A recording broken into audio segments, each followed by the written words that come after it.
राजस्व महाअभियान 2.0 की शुरुआत सीएम मोहन यादव ने शुरू की। अभियान 31 अगस्त तक चलेगा। राजस्व महाअभियान जिसकी शुरुआत हो चुकी है। सीएम मोहन यादव ने इसकी शुरुआत की। 31 अगस्त तक ये अभियान चलेगा। इस खबर पर ज्यादा जानकारी के साथ अमृतांशी जोशी हमारी संवाददाता हमारे साथ जुड़ गई हैं। अमृतांशी, सबसे पहले हम राजस्व महाअभियान के बारे में विस्तार से आपसे जानकारी चाहेंगे। सीएम मोहन यादव ने इसकी शुरुआत की, काफी लंबा ये चलेगा, इसके बारे में आप हमें जानकारी दें। बिल्कुल, देखिए आज कैबिनेट की बैठक हुई है और कैबिनेट की बैठक में ही राजस्व महाअभियान की जो वर्चुअली शुरुआत है वो मुख्यमंत्री मोहन यादव ने की है। पूरे प्रदेश भर में करीबन 7 दिन तक महाअभियान की तरह ये राजस्व अभियान चलने वाला है, जिसमें राजस्व से जुड़े हुए जितने भी प्रकरण होंगे, करीबन मान लीजिए 30,000 प्रकरण है, तो इस एक हफ्ते में कैसे उन प्रकरणों का निपटारा हो सकता है, उनको सुलझाया जा सकता है, इसको खासतौर से जो है वो फैसला किया गया है। और किसानों के या तो जमीन सीमांकन से जुड़े हुए या फिर पटवारियों से जुड़े हुए जितने भी राजस्व से जुड़े हुए जो है वो फैसले रहेंगे, वो इनके जो प्रकरण है उनको यहाँ पर जो है वो खत्म किया जाएगा और अब किसानों की परेशानियों को यहाँ पर जो है वो एक तरीके से हम कह सकते हैं कि उसका हल किया जाएगा।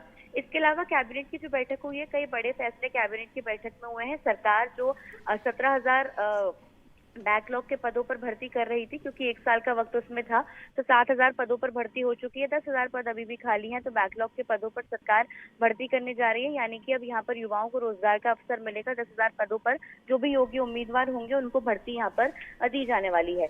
इसके साथ ही साथ जो नगर राशि ट्रांसफर की जाती है, मान लीजिए जो बैंक के बीच में जो पैसे ट्रांसफर किए जाते हैं सुरक्षा एजेंसी द्वारा, जो कैश लेकर जाया जाता है, इसको लेकर सरकार ने 2 नए अधिनियम अधिसूचना जारी करने की बात कही है।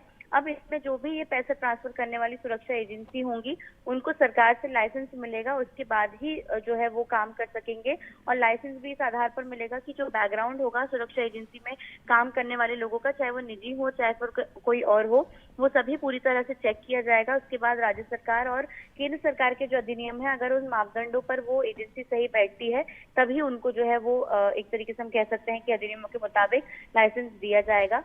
इसके साथ ही साथ एक और बड़ा फैसला ये भी लिया गया है कि जो सरकार का डेटा है, चाहे वो किसी भी योजनाओं से जुड़े हुए हितग्राहियों का हो या फिर सरकार का खुद का भी संवेदनशील डेटा हो, इसकी सुरक्षा के लिए अब सरकार एक कमेटी बना रही है। उसमें अधिकारी होंगे और अधिकारियों के साथ साथ निजी एजेंसी इसको लेकर एक पूरा डेटाबेस तैयार करेगी, जिसको इनपैनल किया जाएगा और सरकार इसको लेकर जो है वो इनपैनल करेगी। तो कहीं ना कहीं बहुत बड़े फैसले सरकार ने लिए हैं। एक स्मार्ट पीडीएस सिस्टम सरकार बनाने जा रही है, क्योंकि राशन कार्ड जो राशन वितरण होता है उसमें कई बार ये बात सामने आती है कि धांधली हो रही है, ठीक से हो नहीं पा रहा है, किसी को मिल पा रहा है, जरूरतमंद उससे चूक जा रहे हैं। तो इसी कारण से जो है एक स्मार्ट पीडीएस सिस्टम बनाया जाएगा, जो कि केंद्र सरकार की दी हुई ग्रांट और राशि की मदद से राज्य सरकार तैयार करेगी। जी, तो चीजों को व्यवस्थित किया गया है एक तरीके से, जैसा कि आपने बताया कि राशन कार्ड के मामले में जिस तरीके से एक फैसला लिया गया। साथ ही अमृतांशी, जैसा आपने जो कैबिनेट में जो फैसले लिए गए, जैसे कि भर्तियां जो हैं वो पेंडिंग है, उनको पूरा किया जाएगा। राजस्व महाअभियान है, इसकी शुरुआत की गई, यानी कि ये माना जाए आगे आने वाले वक्त में आर्थिक तौर पर इन कुछ मुख्य फैसलों से मजबूती पूरे प्रदेश भर को मिलेगी।